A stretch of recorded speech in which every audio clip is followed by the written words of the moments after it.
क्या होगा जब एक बेटी अपनी बीमार माँ से मिलने गांव पहुंचे, लेकिन वहां उसका इंतजार प्यार नहीं बल्कि एक खतरनाक साजिश कर रही हो? क्या इस बार भी नरेंद्र अपनी गंदी चाल में कामयाब हो जाएगा या फिर सही समय पर संजय बन जाएगा वृंदा की सबसे बड़ी ताकत? आज की कहानी में हर पल आपको चौंकाएगा, हर मोड़ पर बढ़ेगा सस्पेंस और आखिर में ऐसा फैसला होगा जो सबकी किस्मत बदल देगा। वृंदा की जिंदगी जैसे तैसे संभलनी शुरू ही हुई थी कि अचानक उसे एक ऐसी खबर मिलती है जो उसके पैरों तले जमीन खिसका देती है। काफी कोशिशों के बाद संजय किसी तरह वृंदा का नंबर हासिल कर लेता है। उसके दिल में सिर्फ एक ही बात होती है कि किसी भी तरह वह वृंदा तक उसकी माँ की हालत की खबर पहुंचा दे। वह बार बार फोन मिलाता है, लेकिन वृंदा उसके कॉल को देखते ही काट देती है। उसके दिल में अभी भी पुराने गिले शिकवे और गलतफहमियां भरी हुई हैं। कुछ ही पलों बाद वह संजय का नंबर ब्लॉक भी कर देती है, लेकिन संजय हार मानने वालों में से नहीं होता। उसे एहसास होता है कि अगर आज उसने कोशिश छोड़ दी तो शायद बहुत देर हो जाएगी। वह किसी दूसरे व्यक्ति का फोन लेकर फिर से वृंदा को कॉल करता है। इस बार जैसे ही वृंदा फोन उठाती है, संजय बिना समय गंवाए कहता है कि तुम्हारी माँ की हालत बहुत गंभीर है, अगर तुम उनसे मिलना चाहती हो तो तुरंत गांव पहुंच जाओ। यह सुनते ही वृंदा की आंखों में आंसू भर आते हैं। उसका दिल घबरा उठता है। सारी नाराजगी और शिकायतें एक पल में पीछे छूट जाती हैं और उसके मन में सिर्फ अपनी माँ का चेहरा रह जाता है। वह बिना देर किए गांव जाने का फैसला कर लेती है। दोस्तों, अगर आप भी होते तो क्या सबसे पहले अपनी माँ के पास दौड़ पड़ते? अपनी राय हमें कमेंट में जरूर बताइए। रास्ते भर वृंदा के मन में डर, बेचैनी और अनगिनत सवाल चलते रहते हैं। उसे एहसास नहीं होता कि गांव में सिर्फ उसकी माँ ही उसका इंतजार नहीं कर रही, बल्कि वहां एक नई मुसीबत भी उसका रास्ता देख रही है। दूसरी तरफ नरेंद्र को जैसे ही पता चलता है कि वृंदा गांव आने वाली है, उसकी आंखों में फिर से वही पुरानी हवस और साजिश जाग उठती है। वह सोचता है कि इस बार वह वृंदा को किसी भी कीमत पर अपने कब्जे में लेकर रहेगा। उधर वृंदा की सौतेली माँ भी नरेंद्र का साथ देने का फैसला कर चुकी होती है।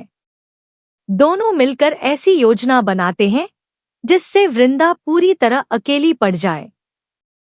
जब वृंदा गांव पहुंचती है तो सबसे पहले अपनी माँ के कमरे की ओर भागती है। अपनी माँ को कमजोर और बीमार हालत में देखकर उसकी आंखों से आंसुओं की धारा बहने लगती है। माँ भी अपनी बेटी को देखकर भावुक हो जाती है।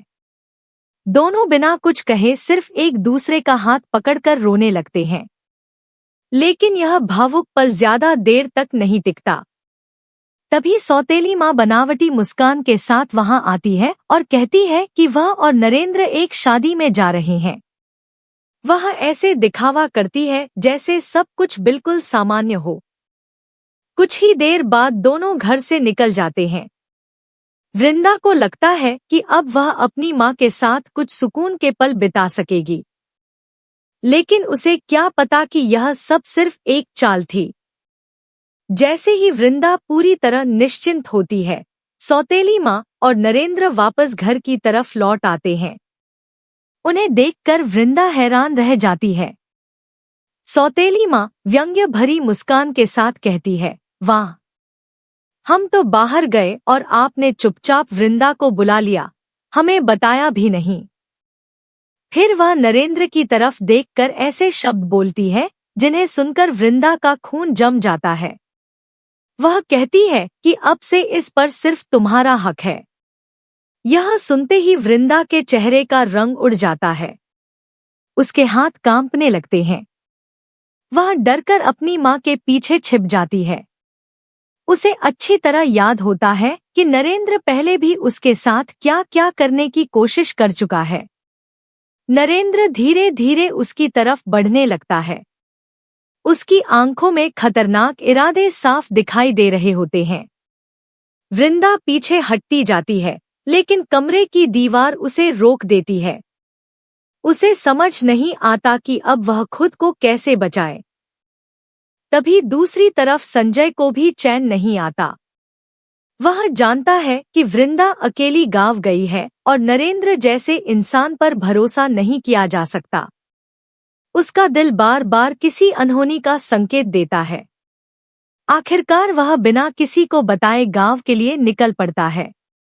रास्ते भर उसके मन में सिर्फ एक ही ख्याल होता है कि कहीं देर न हो जाए।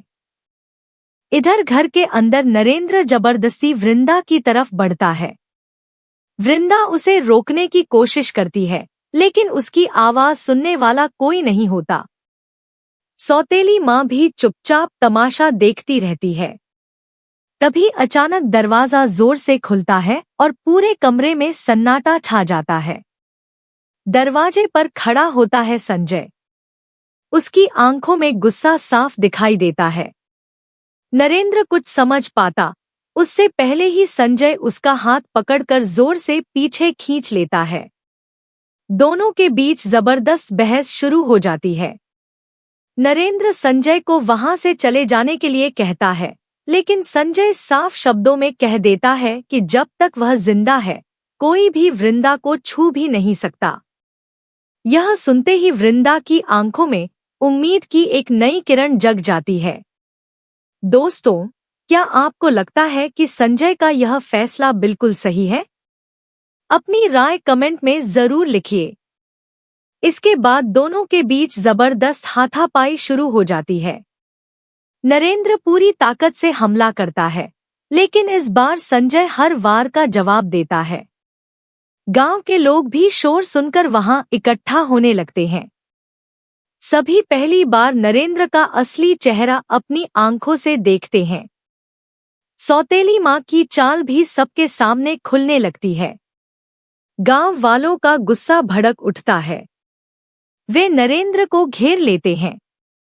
संजय साफ कह देता है कि अब बहुत हो चुका, अब वृंदा कभी इस डर में नहीं जिएगी। नरेंद्र भागने की कोशिश करता है, लेकिन इस बार उसके लिए बच निकलना आसान नहीं होता। उसकी सारी चालें उसी पर भारी पड़ जाती हैं। वृंदा अपनी माँ को गले लगाकर फूट फूट कर रोने लगती है। संजय चुपचाप उसके पास खड़ा रहता है। उसकी आंखों में राहत भी होती है और एक अनकहा वादा भी कि अब वह हर मुश्किल में वृंदा का साथ देगा। गांव वालों को भी एहसास हो जाता है कि उन्होंने इतने समय तक गलत इंसानों पर भरोसा किया। अब सभी वृंदा और उसकी माँ का साथ देने का फैसला करते हैं। सौतेली माँ शर्म से सिर झुका लेती है, क्योंकि उसकी साजिश सबके सामने आ चुकी होती है। आखिरकार संजय वृंदा से कहता है कि अब इस गांव में रहना सुरक्षित नहीं है, तुम्हें मेरे साथ चलना होगा। वृंदा कुछ पल अपनी माँ की तरफ देखती है, फिर संजय की तरफ। उसकी आंखों में डर की जगह अब भरोसा दिखाई देता है। वह समझ जाती है कि हर अंधेरे के बाद रोशनी जरूर आती है, और इस बार उसकी जिंदगी की रोशनी बनकर संजय उसके सामने खड़ा है। कहानी यहीं एक भावुक मोड़ पर पहुंचती है, जहां प्यार सिर्फ एहसास नहीं, बल्कि किसी की सुरक्षा, सम्मान और हिम्मत का नाम बन जाता है। नरेंद्र की बुरी नीयत आखिरकार उसी की सबसे बड़ी हार बन जाती है, जबकि संजय का साहस और वृंदा का विश्वास उनकी जिंदगी को एक नई दिशा देने की शुरुआत करता है। अब सबसे बड़ा सवाल यही है कि क्या वृंदा सचमुच संजय के साथ गांव छोड़ देगी, या किस्मत उनके सामने कोई नया इम्तिहान लेकर आएगी? दोस्तों, आपको क्या लगता है आगे कहानी में क्या होने वाला है?